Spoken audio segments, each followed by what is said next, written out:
Gəncə şəhəri, Göygöl, Daşkəsən və Samux rayonlarından olan 6-14 yaş arası 90-dan çox şəhid övladı yenidən birlikdə. Bilimdən zəfərə layihəsi çərçivəsində iştirakçılar üçün riyaziyyat, dizayn, təbiət elmləri, astronomiya sahəsində müxtəlif təlimlər, ustad dərsləri keçirildi, təcrübələr aparıldı. Həmçinin maarifləndirici intellektual oyunlar təşkil edildi, bilim şou nümayiş olundu.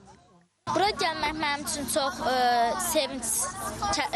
sevincli oldu. Çünki sabah da ad günümdə ad günü hədiyyəsi kimi oldu bir növ. Lazımi dəyəri sağ olsunlar bizə göstərdilər.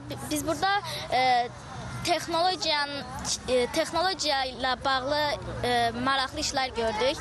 Mən öz adımın baş hərfi ilə özümə qolbaq düzəltdim. Çox gözəl keçir, baxdım.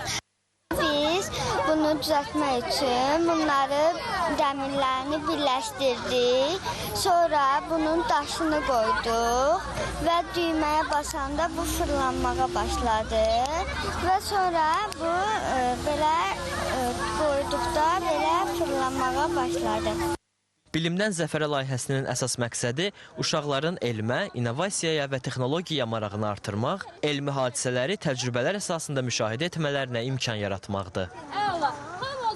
Bu sayca bizim Bilim Azərbaycanla 4-cü layihəmizdir və məqsəd şəhid övladlarının, şəhidlərimizin bizə əmanət olan övladlarının texnologiyaya, müasir trendlərə, süni intellektə marağı olan uşaqları bir araya gətirmək və müasir texnologiyaları onlara öyrətmək. Bildiyiniz kimi burada bir neçə texnologiya laboratoriyası qurulub və bizim şəhidlərimizin övladları məhz texnologiyanla yaxından maraqlanırlar.